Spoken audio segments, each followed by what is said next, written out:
दोस्तों, एक बात हमेशा याद रखना, जो कंसिस्टेंसी दुनिया को अनकंफर्टेबल बना देती है ना, वही कंसिस्टेंसी आपको अनबीटेबल बनाती है।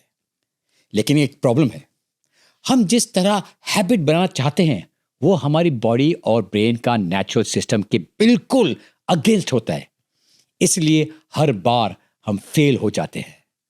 आज मैं आपको एक ऐसी फिलॉसफी बताने वाला हूं जो जापान के एक ज़ेन मास्टर डोगेन जी ने सदियों पहले समझाई थी। एक प्रिंसिपल जिसका नाम है योगी प्रैक्टिस विदाउट कैप्स। ऐसी प्रैक्टिस जो रुकती नहीं है, जो थकती नहीं है और एक वक्त के बाद खुद ही चलती रहती है।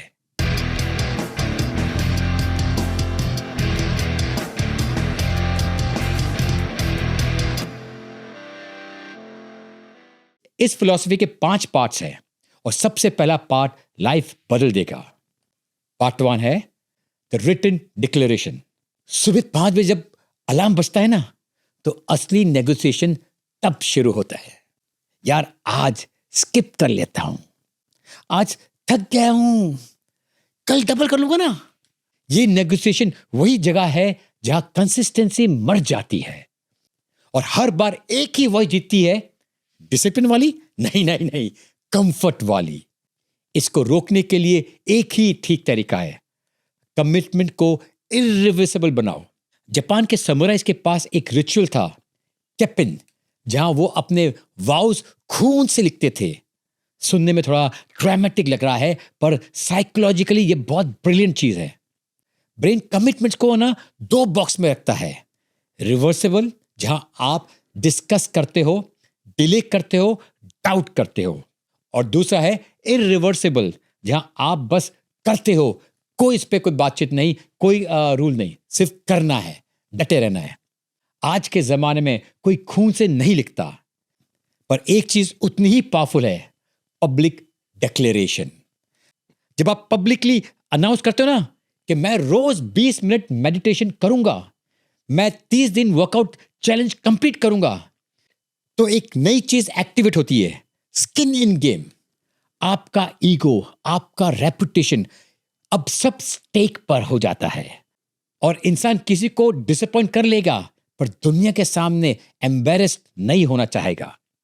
हम डोगेन के प्रिंसिपल को एक मॉडर्न टाइम्स के लड़के की जर्नी के थ्रू समझते हैं, जिसने एंशिएंट मेथड को आज की लाइफस्टाइल के साथ सक्सेसफुली ब्लेंड कर दिया था। उसका नाम था इचिगो। इचिगो 17 अटेम्प्ट फेल कर चुका था मेडिटेशन सीखने के लिए।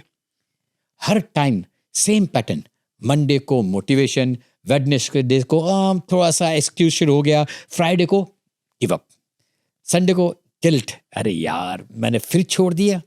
फिर उसने मॉन्क्स के एक कॉन्सेप्ट को सुना, जुकाए, यानी कि पब्लिक वॉव। गोल्स नहीं, आइडेंटिटी डिक्लेरेशंस।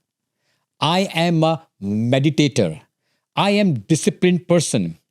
तो उसने क्या किया, अगले 90 दिनों के लिए ना उसने अपना प्रैक्टिस लिखा, उस पर साइन भी कर लिया, घर और बाहर वालों को बताया इसके बारे में, उसके पोस्टर बना के चिपका भी दिया वहां पर। गर्लफ्रेंड ने बोला कुछ ज्यादा ड्रामेटिक नहीं हो गया ये? कोवर्कर्स हंसने लगे उसके बारे ये क्या पागल सा हो गया है, पर यही टीजिंग उसका फ्यूल बन गया। डे 3 अलार्म बजा, माइंड बोला आज मत कर यार, लेकिन एक चीज उसे रोक रही थी, लोग क्या कहेंगे जब उन्हें पता चलेगा कि मैंने 3 दिन में ही गिव अप कर दिया। इस दर्द ने उसे कंसिस्टेंसी दी, लेकिन प्रॉब्लम अभी खत्म नहीं हुई थी, जो ले आती है हमारे अगले पार्ट पर, दैट इज फिक्स्ड शेड्यूल। हर सुबह हम सब एक ही गलती करते हैं, यार अब क्या करूं, सुबह, शाम, लंच ब्रेक में कब करूं ये सब। ये टाइमिंग डिस्कशन आपका सारा मेंटल एनर्जी वही खा जाता है। डोगेन जी ने ये प्रॉब्लम को ना 800 साल पहले ही सॉल्व कर दिया। उनके मोनेस्ट्री में ना जो उनके जो मॉन्क है, सुबह के 3:30 बजे उठते थे। टाइम फिक्स हो तो नेगोशिएशन का सवाल ही नहीं होता। तो अभी क्या हुआ, हमारे जो इचिको जी ने ना, उन्होंने सुबह के 5 बजे का टाइम चूज कर लिया। क्यों? क्योंकि सुबह सुबह कोई डिस्टर्ब नहीं करता, कोई मैसेज, कोई कॉल नहीं आता, सिर्फ एक क्लीन विंडो मिलती है आपको। पहले 10 दिन तो भैया बॉडी ने जवाब दे दिया था, पर डे 14 यानी 14वें दिन से कुछ मैजिक सा हो गया। अलार्म से पहले ही आंख खुल जाती थी, रूटीन सेटल हो गया था। ये डिसिप्लिन नहीं था, ये बायोलॉजी थी। जब टाइम फिक्स होता है ना तो ब्रेन उसको पैटर्न बना देता है, ऑटोमेटिक। अब एक प्रॉब्लम बची थी, टाइम तो फिक्स हो गया पर एक्टिविटी फिक्स नहीं हुई। कब करूं मेडिटेशन, कब करूं वर्कआउट, कब करूं मैं रीडिंग। ब्रेन ने ना एक नया लूप होल ढूंढ लिया। What should I do? इसका जवाब हम देंगे अगले पार्ट में, वन फॉर्म ऑफ प्रैक्टिस। हम सब सोचते हैं कि वैरायटी है ना बहुत अच्छी चीज होती है, चॉइसेस अच्छी चीज होती है, पर वैरायटी में छुपकर बैठी होती है इनकंसिस्टेंसी। जितना ज्यादा चॉइस उतना ज्यादा एक्सक्यूजेस। हर छोटे डिसीजन पर एक क्रैक क्रिएट हो जाता है जहां से डिसिप्लिन लीक हो जाता है। डोगन जी का प्रिंसिपल सिंपल था, एक ही फॉर्म रोज, सेम ड्यूरेशन, सेम सीक्वेंस। आप अगर देखो ना, हमारे जो जिजुत्सु चैंपियंस को देखो, कोई मार्शल आर्ट्स को कोई किसको भी देख लो, वो एक ही मूव को हजारों बार प्रैक्टिस करते हैं। आप हमारे जवानों को देख लो, वो जो बंदूक भरते, वो गोली भरते, उसके अंदर बंदूक के अंदर जो गोली भरते बार बार भरते रहते हैं और हजारों बार उसको प्रैक्टिस करते हैं। हमारे रेसलर को देख लो, एक ही ग्रिप ड्रिल करते रहते हैं। आप जो पियानो बजाते हैं, जो म्यूजिक में जो प्ले करते हैं, उनको भी देखो, वो एक ही स्केल को बार बार रिपीट करते हैं। मास्टर्स वैरायटी नहीं चाहते, मास्टर्स परमानेंस चाहते हैं कि बॉडी में वो आदत पड़ जाए कि ऑटोमेटिकली बॉडी को रिएक्ट करे। इचिको भाई साहब ने भी अपना रूटीन लॉक कर दिया।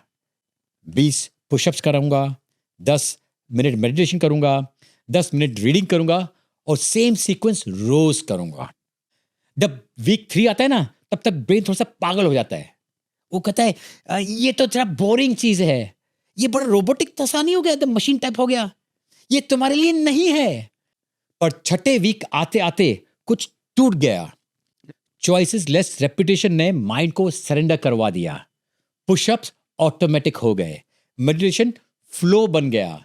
कंसिस्टेंसी का सीक्रेट यही है, आप विल पावर को प्रैक्टिस से रिप्लेस कर देते हो।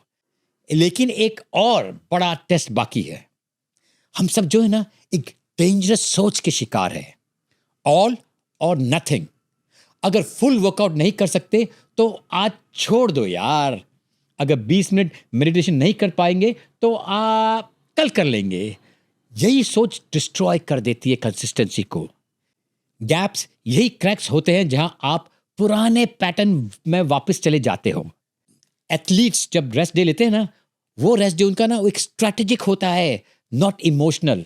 इचिको भाई साहब को डे 35 पर फ्लू हो जाता है। डे 40 पे उनका कुछ ट्रैवल शेड्यूल था।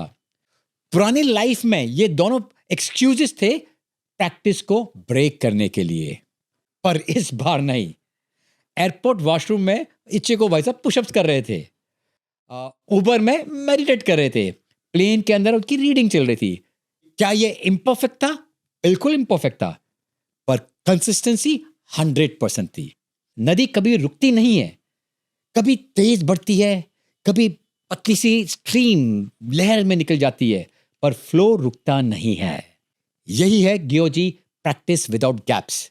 और ये करते हुए पीपल मॉक्ड हिम, उसके मजाक उड़ा रहे थे, तू ऑब्सेसिव हो रहा है, नॉर्मल लोग ऐसा कुछ नहीं करते यार।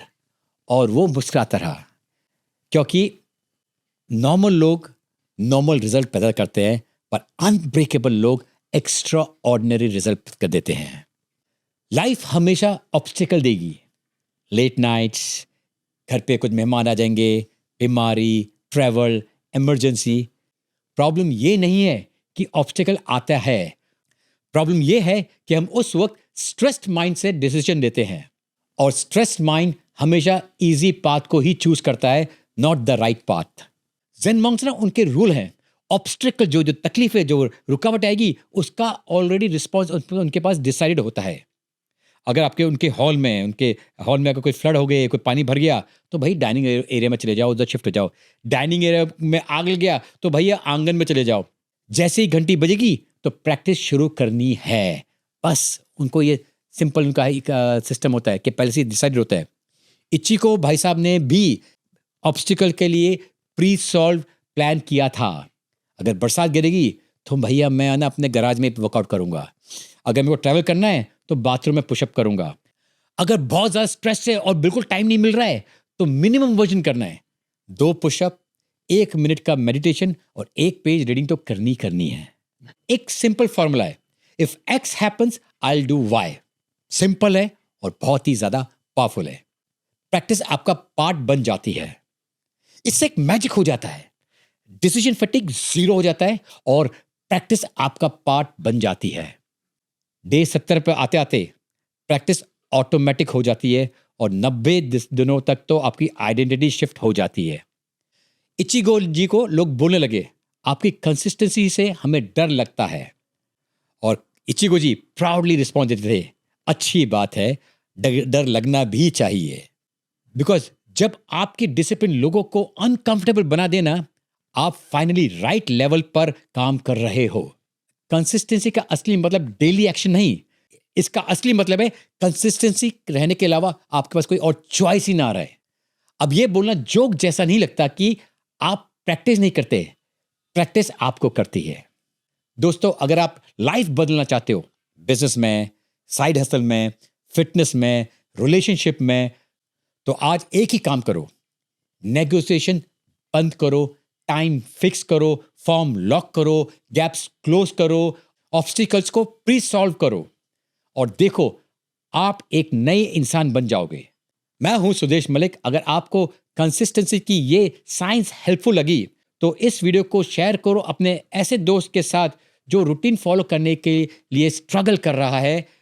मिलते हैं अगले वीडियो में, तब तक अपना ख्याल रखें, मुस्कुराते रहिए। जय हिंद।